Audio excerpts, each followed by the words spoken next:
we'll get started. I don't have any others coming in right this moment. As a reminder, keep your microphone muted until you're speaking to the group.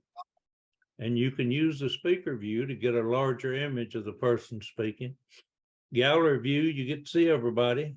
And if you click on the line between the shared screen and the gallery or the speaker, you can make either one of those larger anytime you want to by just moving that line with your mouse. And I'll watch the chat. If you'll send any questions that way, if you want to, you can either send them to me privately or send them to everyone. And of course, the alternate method, which is probably the best, is just unmute your microphone and ask your question. And I'll stop what I'm doing and deal with the question that you're asking. All right. Very quickly, just a little bit about me. I'm a Vietnam veteran, worked at Y-12 for 47 years. Been in Oak Ridge for 53 years, come September the 14th. City historian since 2015, on the Historical Commission since 2017. And I've been holding these ORICL classes since 2019. And I'm glad that you have given me suggestions and asked for things that I could include, and I will do that. But I've also got some special guests I want to bring to you. Today we've got Katie Watt with us, and we're going to talk about the Oppenheimer. I wish I had spelled that right.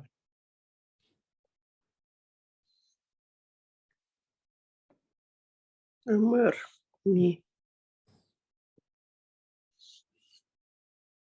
right.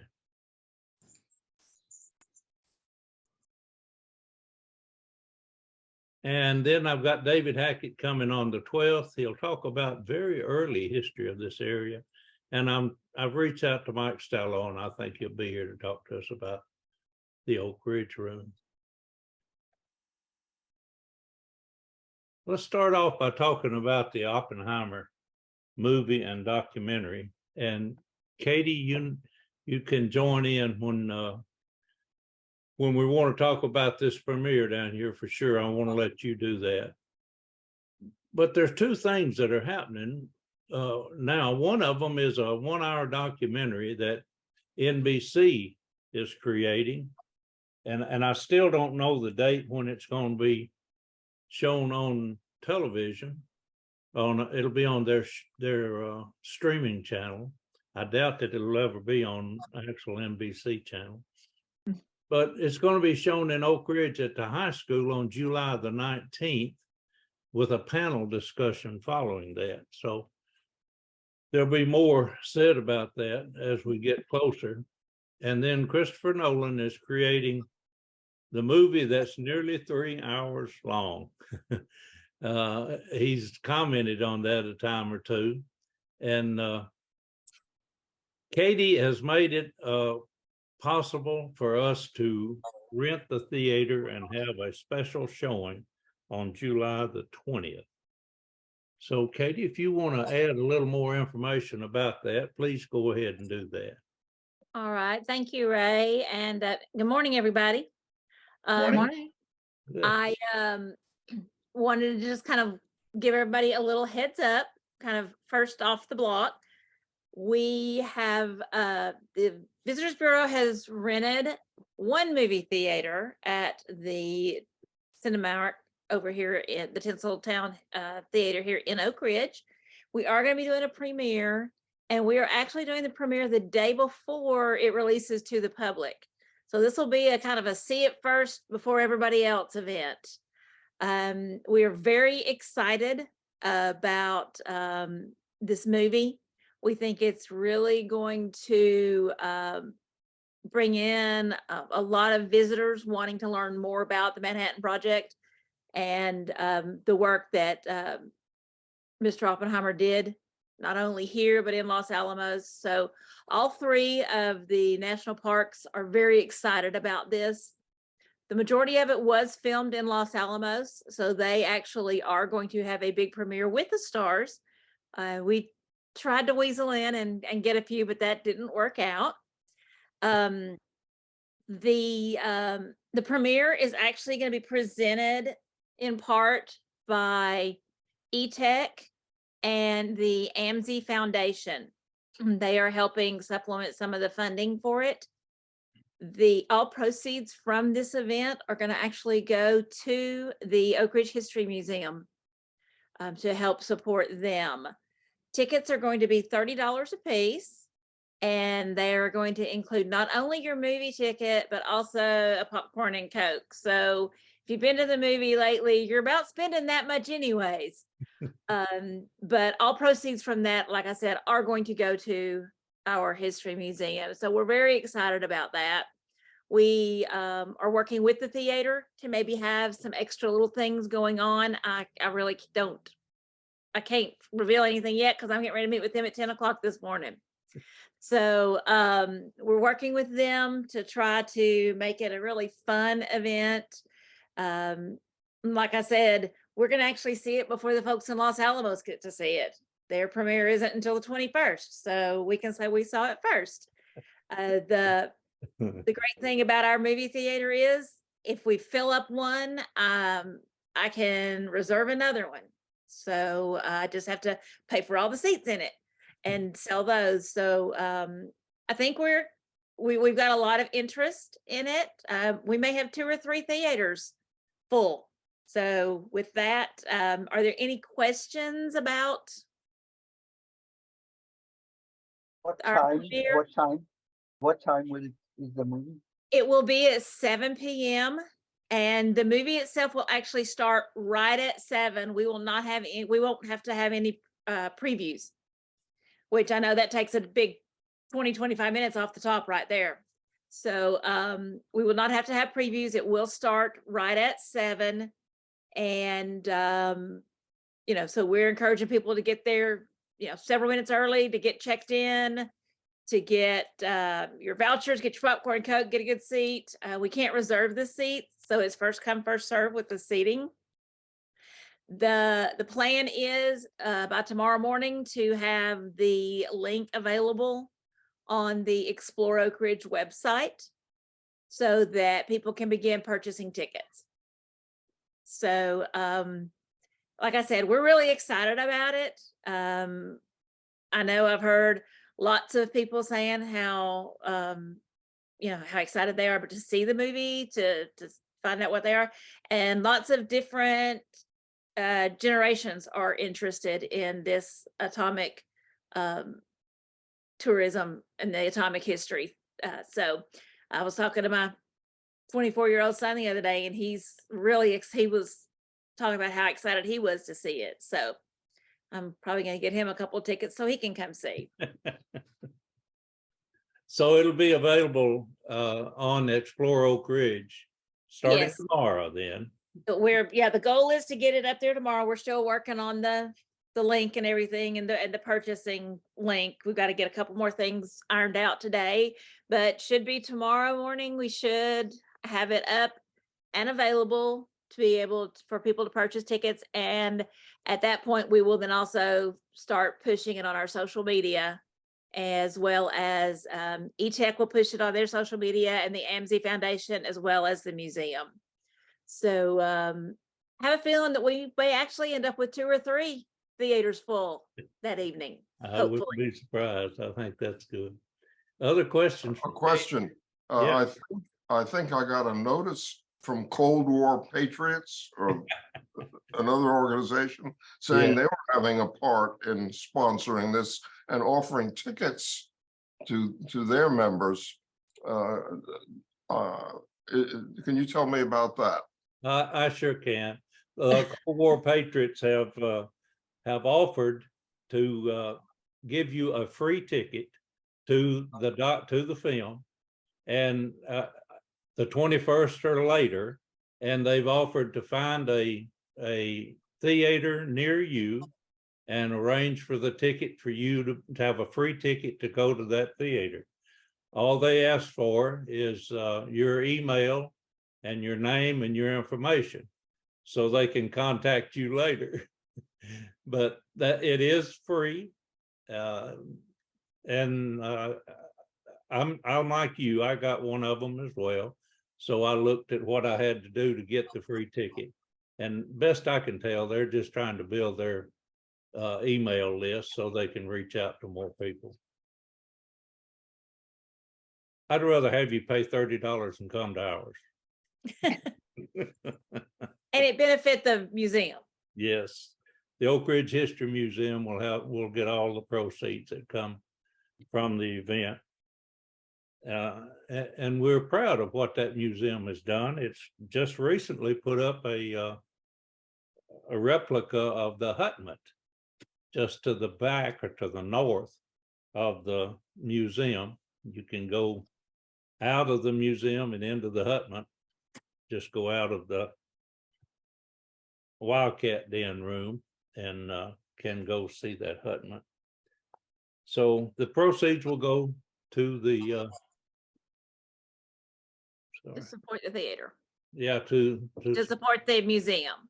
yeah, support the museum. And I'm hoping we, like Katie, that we'll have more than one theater that we need to rent. Any other questions for Katie on the Oppenheimer film? Katie, while I've got you on here, I have not talked to you about this, but I know you'll be comfortable with it. Talk about the wayside historical markers that are going up around town. Just give us a status on that. I think there are over 20 of them out there now. Yeah, we do have a little over 20 wayside markers in conjunction with the national park. The markers are around town and mark locations that were prominent during the Manhattan Project. So you may see one, like, for example, there's one across from the hospital in Security Square, because if you're standing at the marker and looking forward, that actually used to be the bus terminal. And so those markers talk about what went on in that area during that time. We have a little over 20 of them. We've just gotten 5 more delivered. So those will be sent out and will also be added to our website, as well as the national park has done a little one-up flyer that has them all listed also. They are all over town. They're in places like around, there's one at the pool, there's one in Grove Center, there's one up at Jackson Square. There is one at the History Museum talking about the Wildcat Den and the community center that it used to be. So we've worked with the park to do these as a way of helping to tell the story and give people that just want to kind of tour town by themselves at their own pace, give them some places that they can go to learn more about what went on here during the Manhattan Project and after. I mean, we've got one at the International Friendship Bell. So, we're expanding out some of the things that we've been able to talk about. All right. Any questions for Katie on those markers? I'm sure you've seen them around town, and I'm told by Nicholas, the manager of the park, that they have even more that they intend to put out, and it's going to be an ongoing effort, I think, for some time. It is an ongoing effort. We're in the process of trying to help find funding for those additional ones, and we're working with the national park on that. Okay, if there are no questions for Katie on that, let's go back to the Oppenheimer just for a minute. You'll recognize this picture. It was made by Ed Westcott in 1946 when Oppenheimer was at the guest house, and he's sitting right by the fireplace. You can see the one of the implements, a poker for the fire, and then you can see the corner of the mantle. So we have redone, we put his picture up on that corner of the mantle and framed, and it's in the Alexander Guest House as we speak. And there's also a historical display there in the main lobby of the guest house. And Katie, I'm now back to taking tours through there. They've welcomed me back and are excited to see us come with tours. And oh, by the way, we had an antique automobile club that drove by the Alexander Guest House, and I don't know, about a dozen of the people living there had come out and sat in the front of the building to watch the cars go by.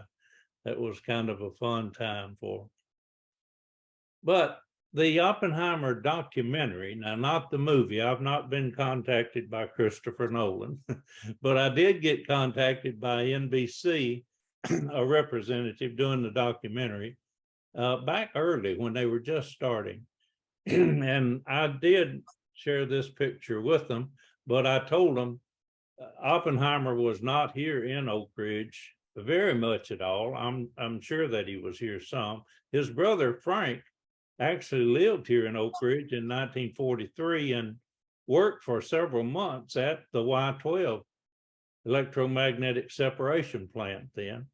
So Oppenheimer could have easily have visited him here, or could have been here and with Groves or with others, and we just don't have a record of that.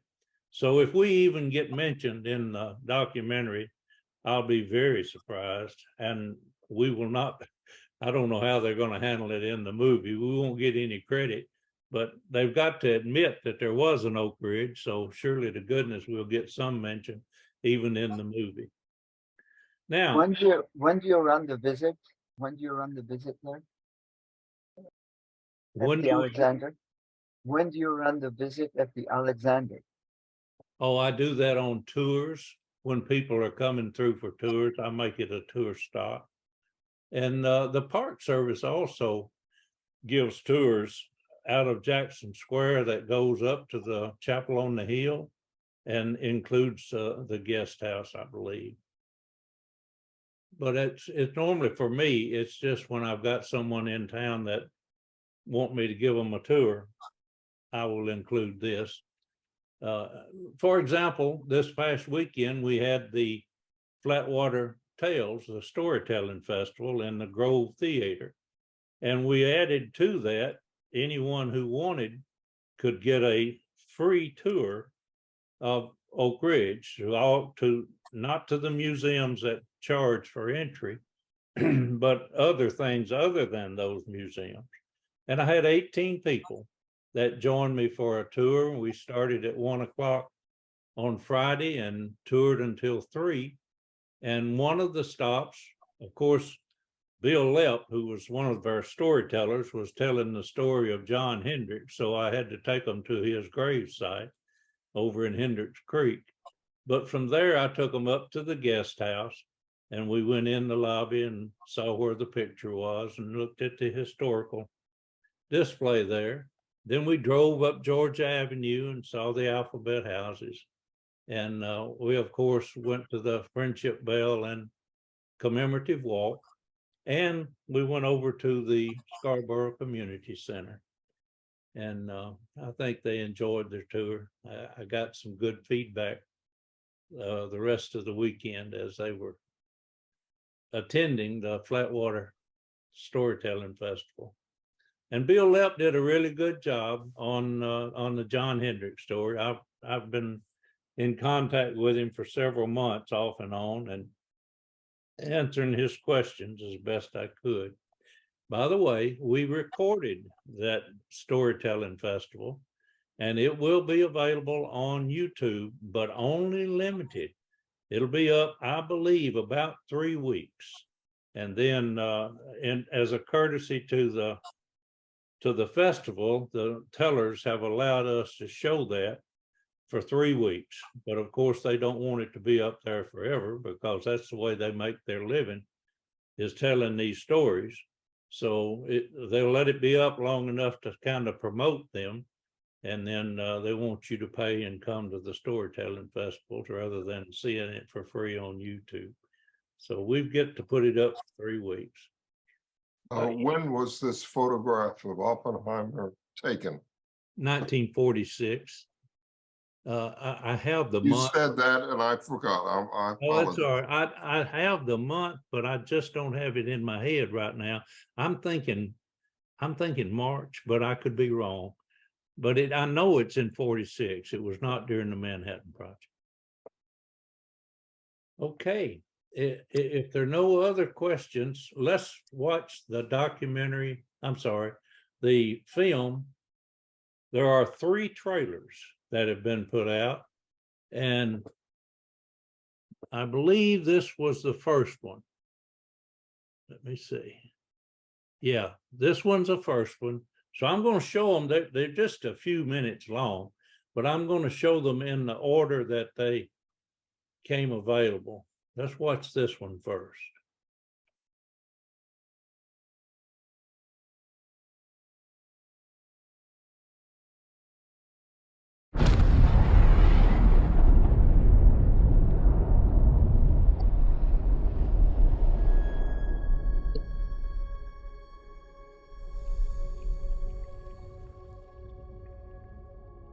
We imagine a future, and our imaginings horrify us.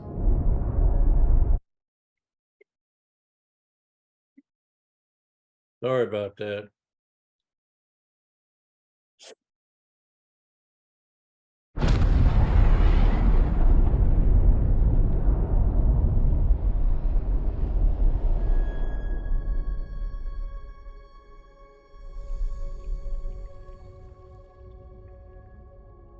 We imagine a future,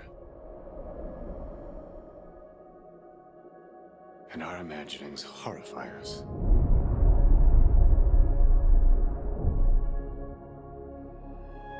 They won't fear it until they understand it.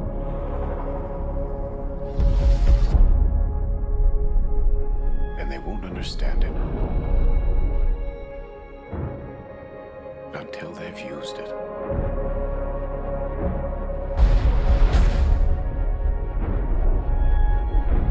Theory will take you only so far.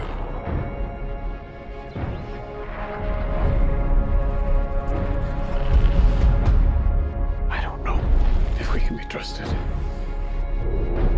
with such a weapon. But we have no choice.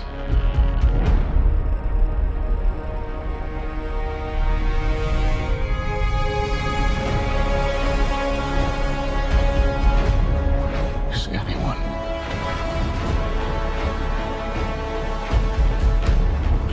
ever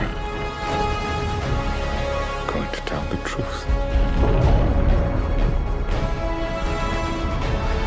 about what's happening here?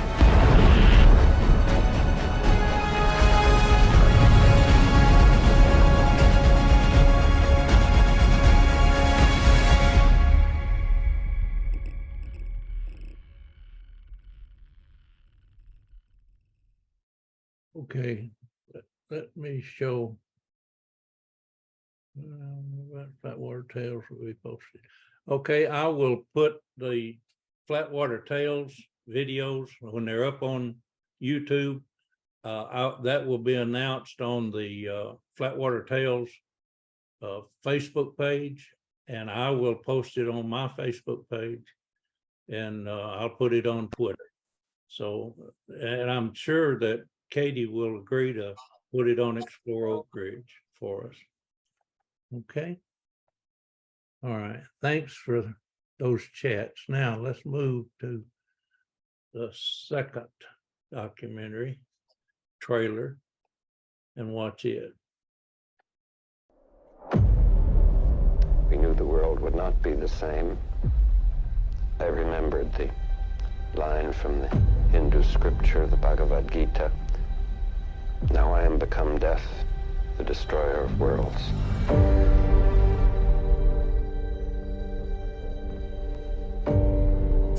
take you only so far.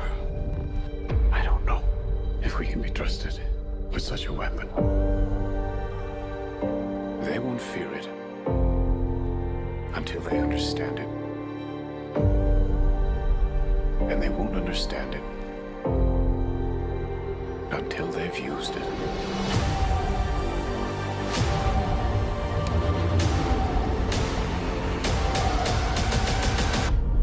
But I have no choice.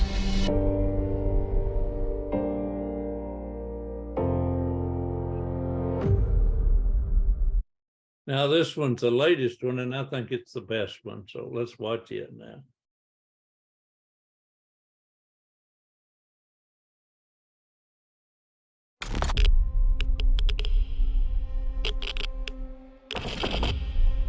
This is a national emergency. Detonator charged.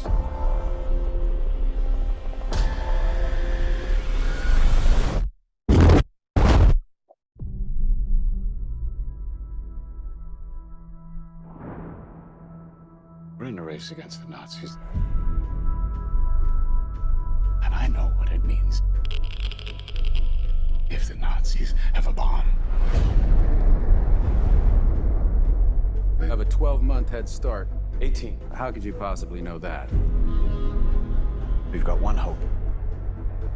All America's industrial might and scientific innovation connected here. A secret laboratory. Keep everyone there until it's done. Let's go recruit some scientists. Build a town, build it fast. If we don't let scientists bring their families, we'll never get the best. Why would we go to the middle of nowhere for who knows how long?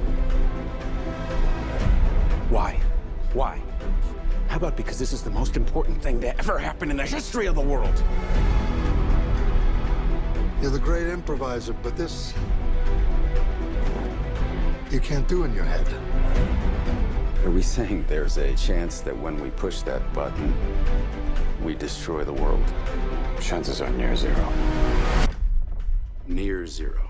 What do you want for theory alone? Zero would be nice.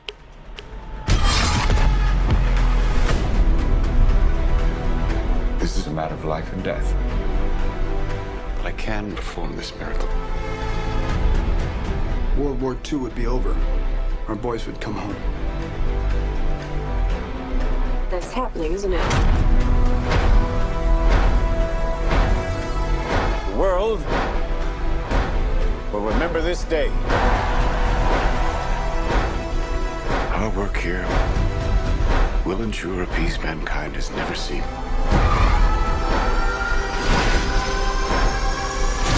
Until somebody builds a bigger one.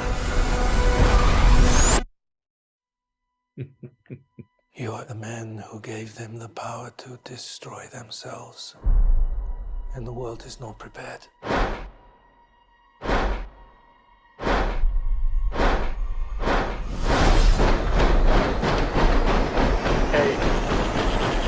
7, 6, 5, 4, 3. Truman needs to know what's next. 2, What's next? 1.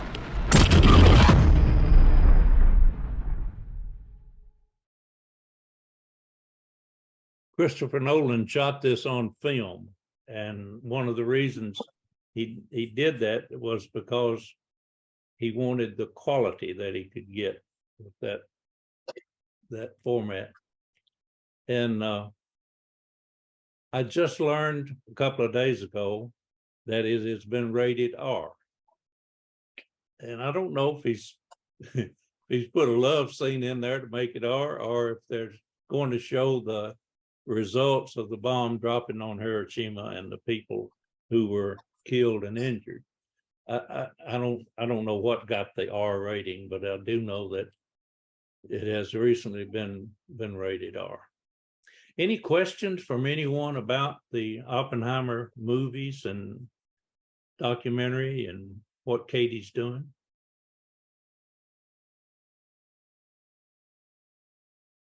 Okay.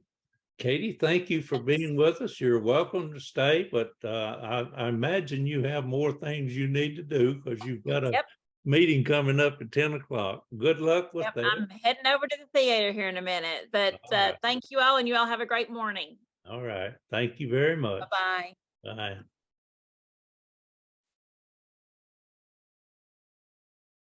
So the next topic I want to delve into for just a minute are the spies, including spies in Oak Ridge.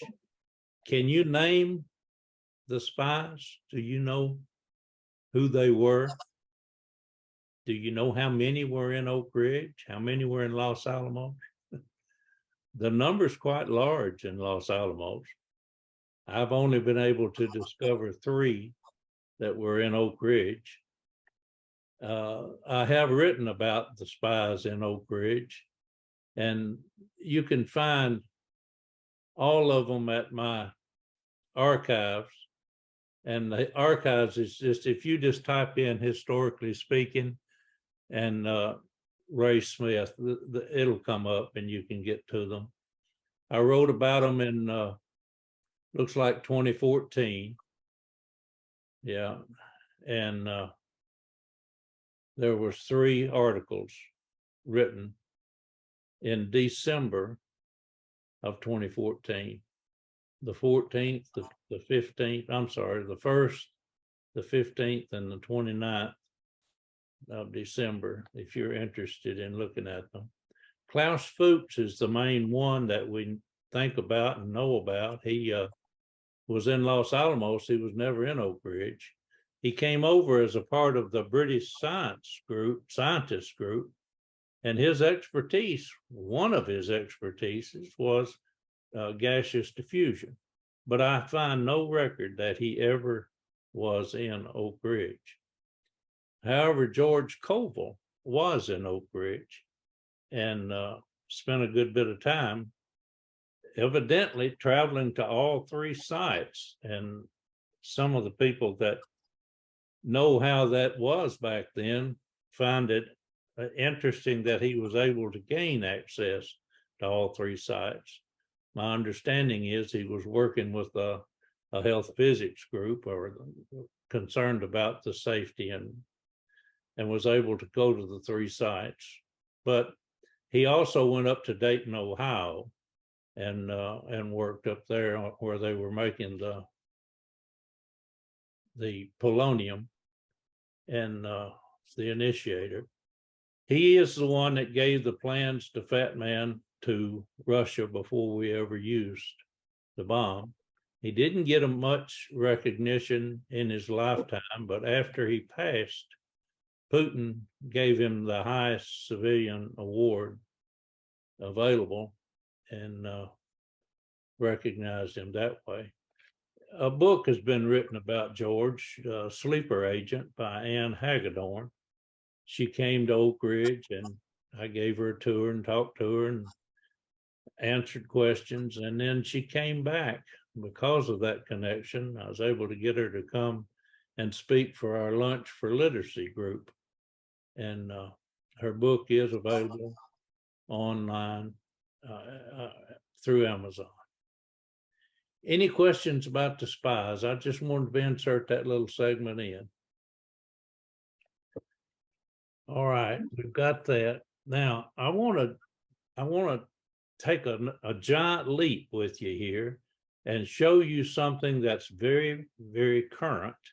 And then I want to spend a little bit of time talking about the status of some of the things going on in Oak Ridge. I think that will be interesting to you, just to be sure that you know what's happening. So first, I've got a short video that I would like you to watch with me. And it's from 2020. It's the economic impact of Oak Ridge on Tennessee. I think it's a well done little segment, so let's watch. A recent report released by the East Tennessee Economic Council shows the Department of Energy's operations in Oak Ridge have a massive impact on the state's economy. The latest information shows research, national security, and environmental cleanup missions create good jobs for the region and inject billions into Tennessee's economy while providing key support to the nation. These activities generate an annual economic impact of $7.2 billion to the state of Tennessee and directly employ more than 14,000 people. That ranks DOE among the top 5 employers in the state. Approximately 2,500 of those employees focus exclusively on environmental cleanup. Their work is protecting these annual investments and creating new economic opportunities for the community. Having DOE spending $7.2 billion here a year annually is an impressive number. Of course, EM is just a component of that. Of course, that contributes further and further into the economy. But it shows what a big impact on the GDP for the state that the DOE program and the EM program in particular have in this region and for the state. So our role here, not only are we freeing up one site, which is East Tennessee Technology Park, which is the first gaseous diffusion plant in the world that was cleaned up and took it from a contaminated site with old dilapidated buildings to now it's a site where there's active reindustrialization or new businesses coming in out there to replace the old DOE operations. But in addition to that, at the other 2 sites, Oak Ridge National Laboratory and the Y-12 National Security Site, we're making clean land available for those programs to expand as well. At many of the cleanup sites in DOE, once they clean the site up, DOE goes away. Here, that's not the case. Certainly the science and the NNSA mission continue for decades. So there are enduring missions here that you don't have at other cleanup sites. In addition to that, the way we're integrated in with the other 2 programs is pretty unique as well. Both NNSA at Y-12 and science, the science program at Oak Ridge National Laboratory have modernization programs and new facilities being built today. Both those programs have about $1 billion of new construction going on over the next several years there. And the EM program is integrated with that. So as soon as we make clean land available, they've got missions coming in right behind us. And I have to say the partnership between DOE's Department of Environmental Management and the National Nuclear Security Administration is vital to that transformation. They're freeing up valuable real estate that is going to be the corner piece of our transformation by allowing us to build new facilities and new capabilities that will be essential for national security going forward. Any square footage we get in this valley that we can use is very important for us.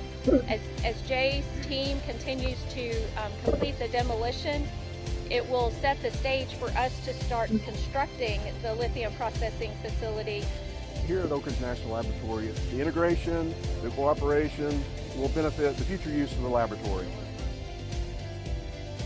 So the benefit to the community here in Oak Ridge is multifaceted from the EM program. And we're making good on cleaning up from the legacy contamination that was here and being able to make land available back to the community to reuse at East Tennessee Technology Park. Recently, since Vision 2020 has been completed, there's been a real uptick in true businesses locating to the area.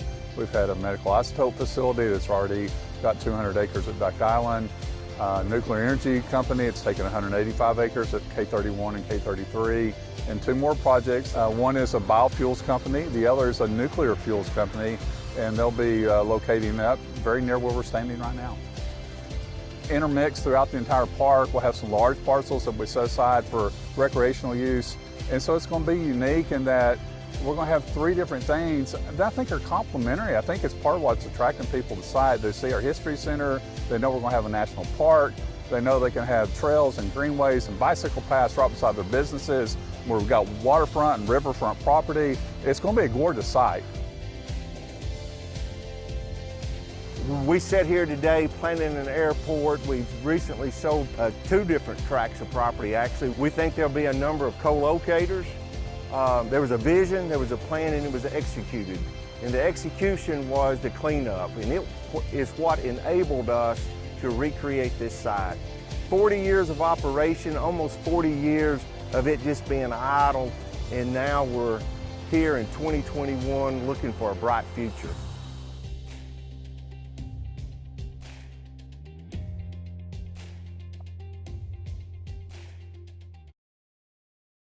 So there's an aerial view of Y12 as it looks today with the New Hope Center here. And the biology complex is gone now. Then there's the Jack Case Center and the highly enriched uranium materials facility. And then just to the west of that, since this picture's been made, the uranium processing facility, a $6.5 billion largest construction project in the history of the state of Tennessee since the Manhattan Project, has been put in place there, or is being put in place now. Now, this is what it actually looks like today. The buildings are complete, and they are now doing work on the interior for installing the equipment and the security features that need to be a part of it. That's the highly enriched uranium materials facility there that you can see to the left, and then the uranium processing facilities. There are 3 of the buildings of that processing facility that can be seen there. I have another little video about that I'd like you to see.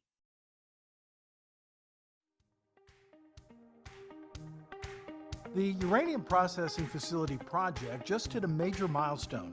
All of the buildings are in the dry, meaning they are fully enclosed by a roof and walls. This achievement includes the main process building, the salvage and accountability building, and the mechanical electrical building, the personnel support building, and the process support facilities. Crafts workers and project leadership, along with representatives from the Acquisition and Project Management Office, gathered at the end of March to celebrate the achievement. Y12 has been talking about the uranium processing facility for decades. There have been many concepts, many ideas, many different approaches. Today we're seeing it come to fruition and one step closer to completion, and celebrate placing the entire project of being in the dry. This has been a team effort in so many different ways. All the different trades that are involved, the leadership on the Bechtel side, the CNS side, as well as my NSA team here and our ultimate owners from the NPO office. And the hard work's not going to stop at construction, right? Then we have to get this operational and ready to use for Y12 to be able to get our items ready to go to Pantex to continue to support our nuclear deterrent. The health and safety of our workers will be improved because of this work, and we're greatly appreciative of that. And with all of the discussions that I've had over the few weeks that I've been here, give me a lot of confidence that this team knows what it takes to deliver the project. So I want to say thank you to each and every one of you. I want to say thank you to everyone that's not here with us out in front of the facility, and I want to give all of us a round of applause, but this isn't for me, this is for you. Being in the dry is a big step toward completion of UPF, which includes a total of 7 sub-projects. Now the focus turns to delivery and installation of skids, glove boxes, and furnaces, finishing up installation of the hazardous liquid processing room with stainless steel floors, ramping up construction on the perimeter intrusion detection and assessment system, or PIDAS, and continuing to turn over systems to startup. Mass excavation for the UPF site started in 2016 after years of planning. The main building started going up in 2017 and 18. In a few more years, many production workers will move into a modern, more efficient, and safer facility to continue Y12's important national security missions.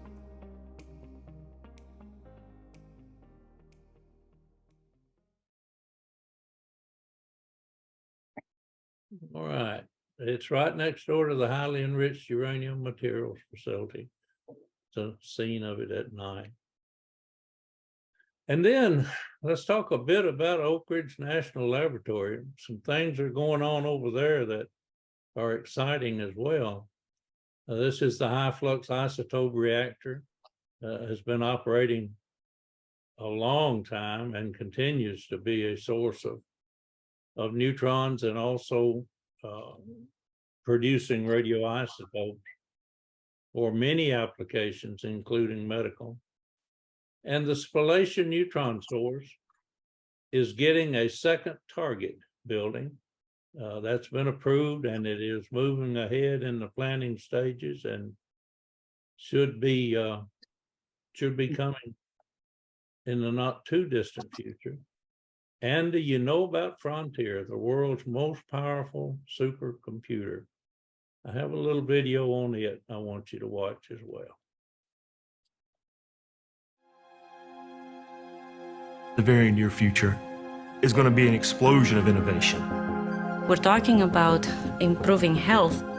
We're talking about improving clean energy. This is a very important milestone for the nation and for the world. This is a culmination of a long-term dream. Together with HPE and AMD, today we are announcing Frontier.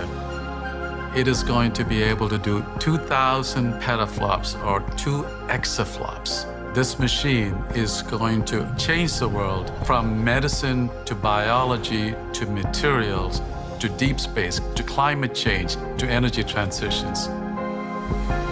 Oak Ridge National Laboratory works on the most difficult problems that humanity faces. Let me tell you how Frontier is going to help us all.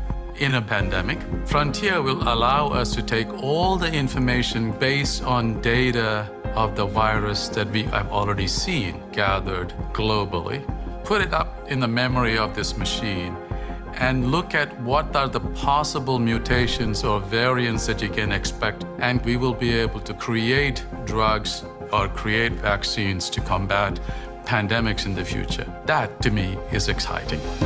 We would like to be able to predict our health 1 year from now, 5 years from now, 10 years from now. The computational models that we can build with this supercomputer will allow us to fill missing pieces in the puzzle of what is life.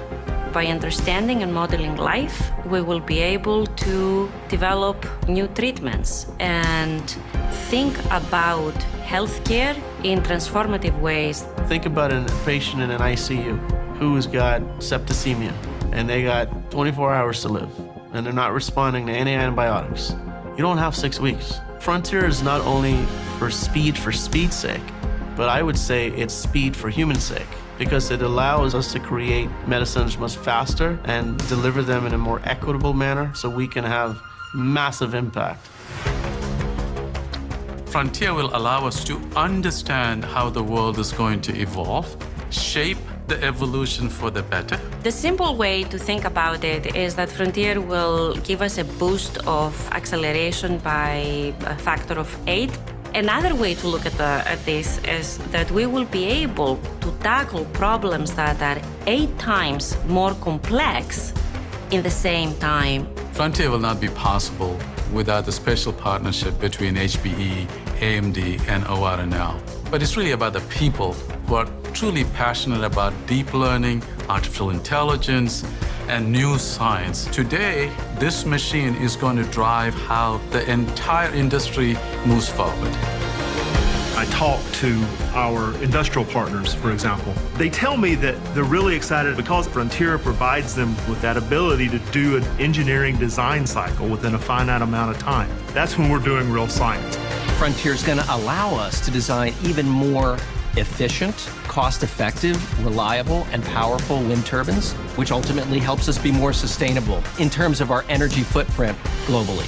And that's really what this is about. It's like putting a superpower in the hands of your engineers around the world. That is extremely rewarding, knowing that we're preparing the next generation. We give them the tools they need to make the next leap. It moves the future toward us faster. There's just going to be an explosion of not only results, but an explosion of new questions. Ultimately, this achievement challenges each of us across all our industry to ask, what is the next frontier?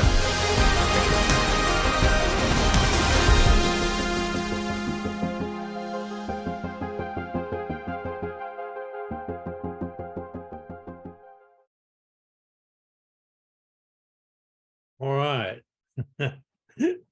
Lots of things happening. We've looked at Y12, we've looked at ORNL. Now let's look at East Tennessee Technology Park today.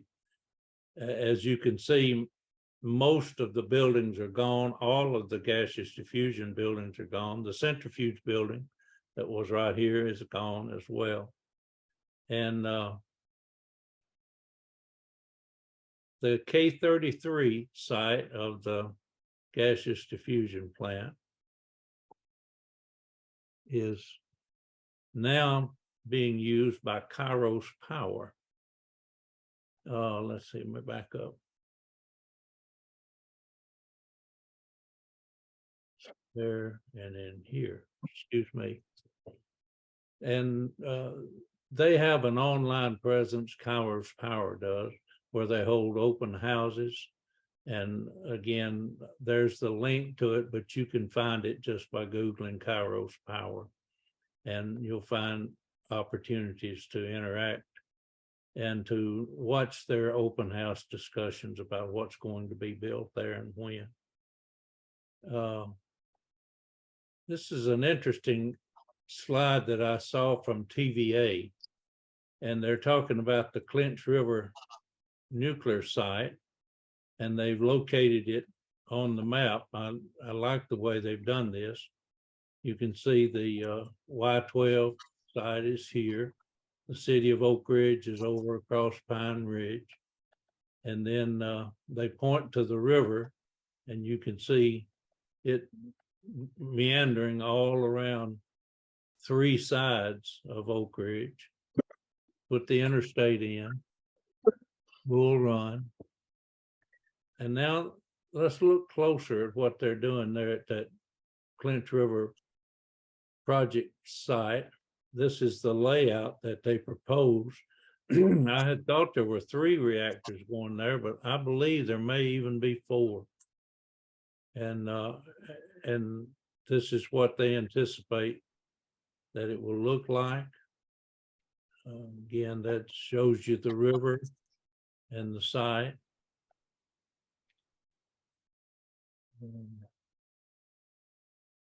Right.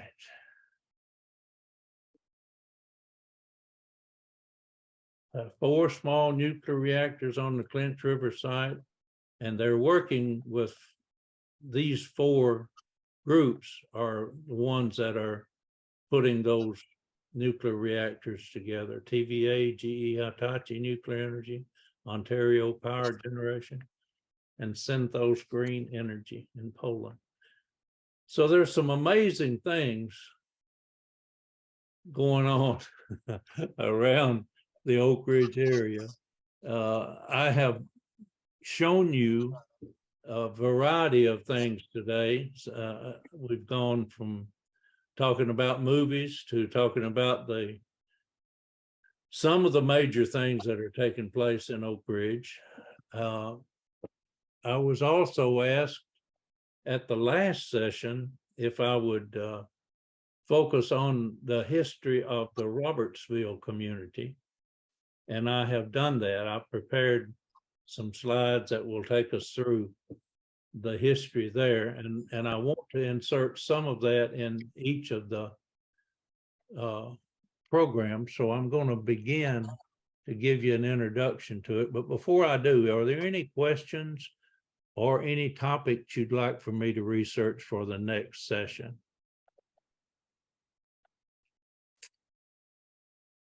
Again, you can send me those requests or those questions at any time. My email is draysmith@comcast.net.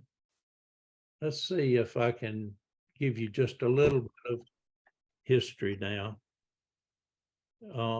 on the Robertsville. Now, I've done it too quickly. Need to come here, share the screen.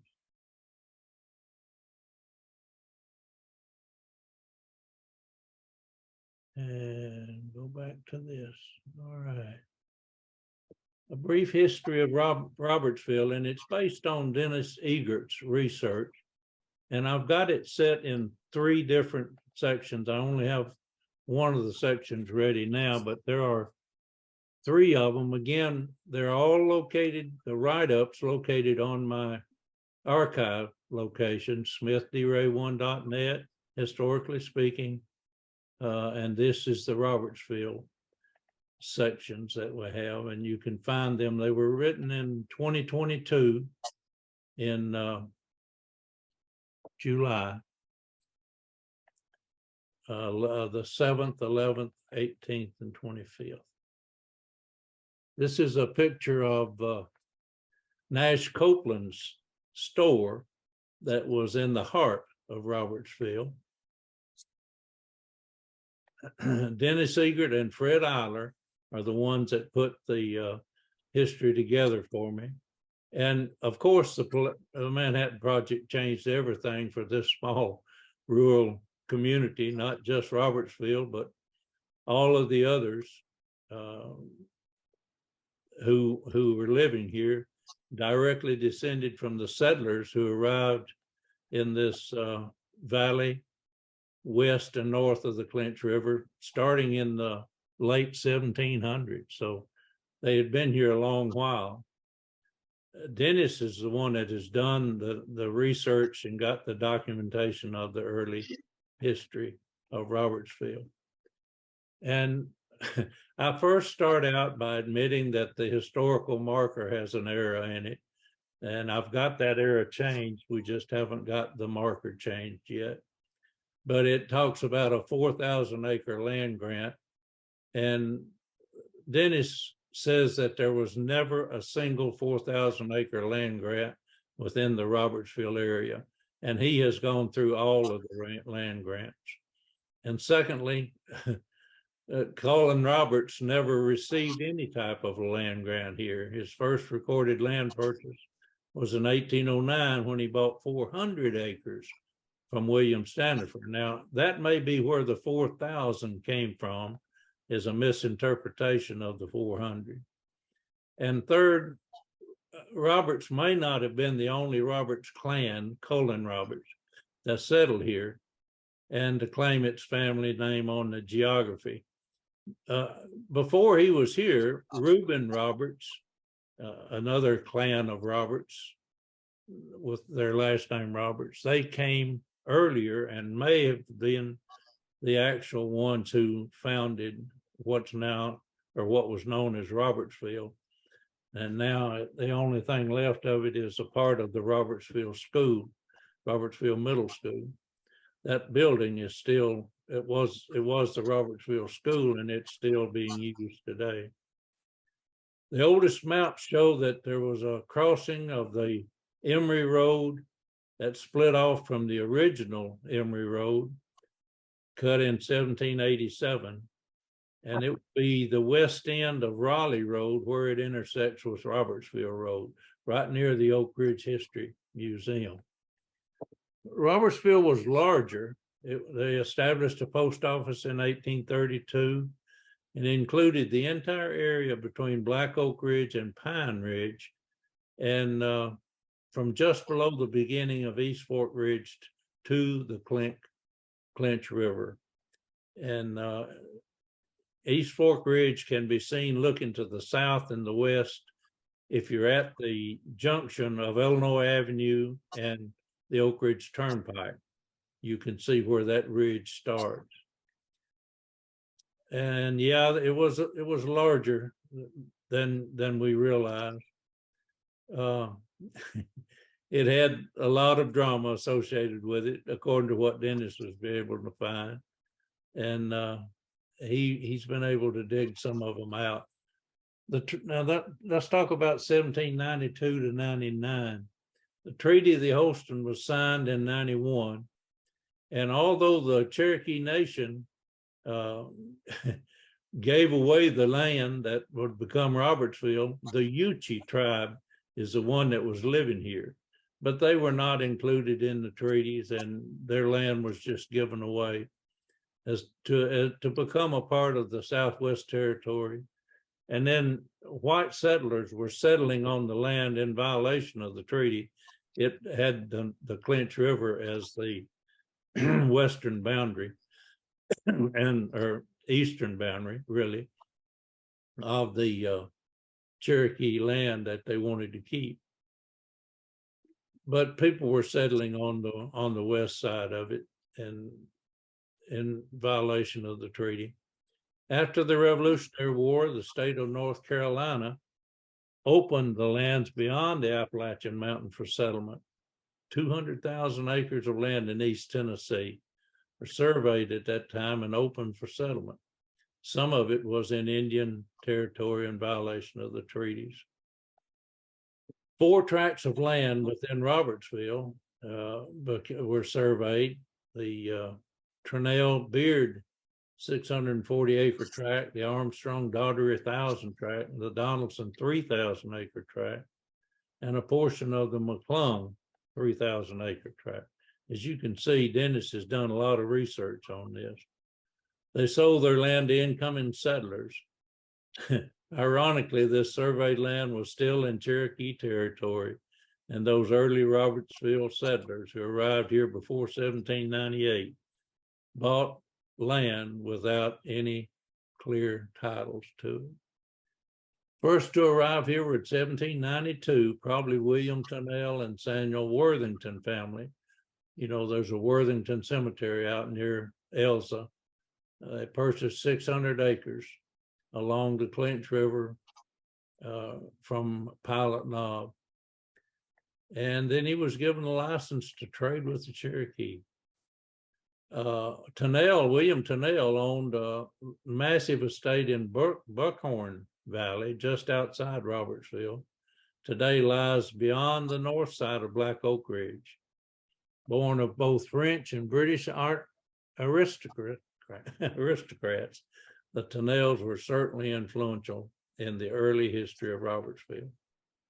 By 1795, other people were arriving: Thomas Jones, Jacob Peake, and Peake eventually went on to become one of the wealthiest landowners, had about 900 acres in Gamble Valley.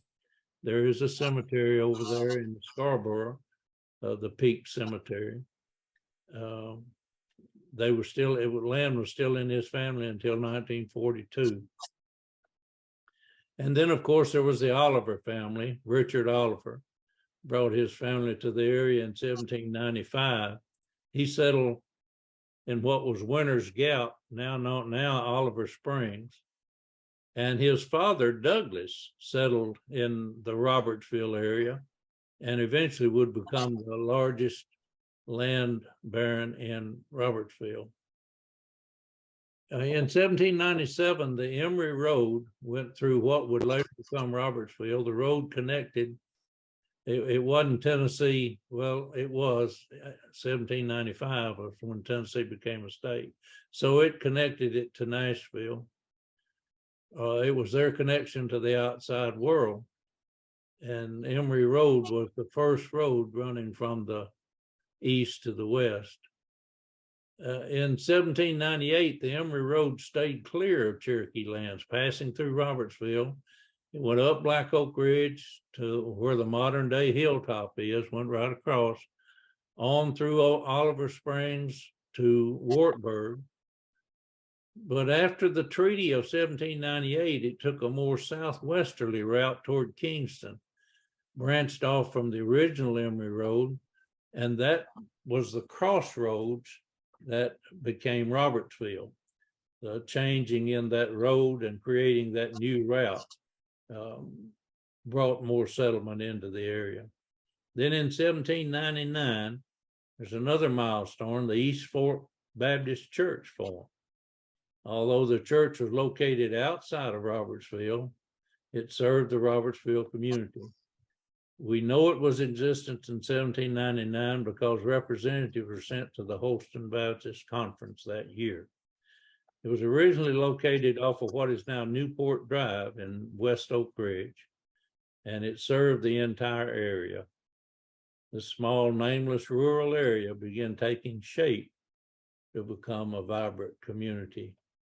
This is what the land grants look like in the original Robertsville land grants.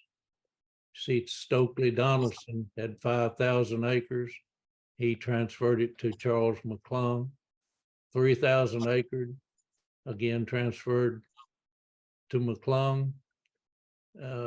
Stokely, this part is his 1,500 acres. William Turnell and Joseph Beard, 640 acres. And then Martin Armstrong and George Daugherty had 1,000 acres. So you can see how the area was split up through the land grants in early Robertsville.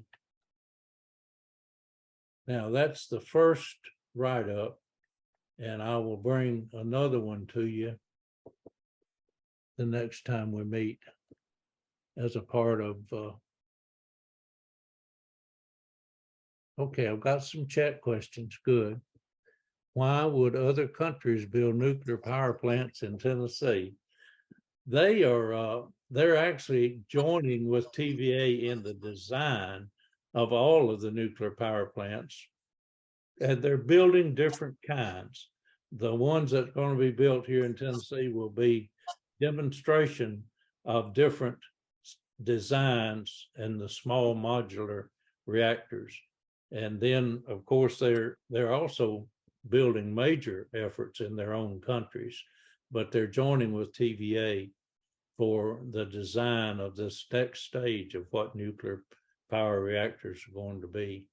And they're going to be doing some of that design work. Remember, small modular reactors can be transferred. They can be built in one place and moved and located to another. And that's one of the features of small modular reactors compared to the nuclear reactors that we have in place today. So there's going to be some significant advancement in nuclear power, and Oak Ridge is going to be right in the middle of what's going on for the next foreseeable future. Other questions? Anything else you'd like to talk about? We've got just a minute or two until the class time is over. Hello. Please. On the way west end of Oak Ridge, there's a green belt going to the church. I forget the name. Yeah, George Jones Memorial Baptist Church. I think, and there had been a college out there and peach orchards.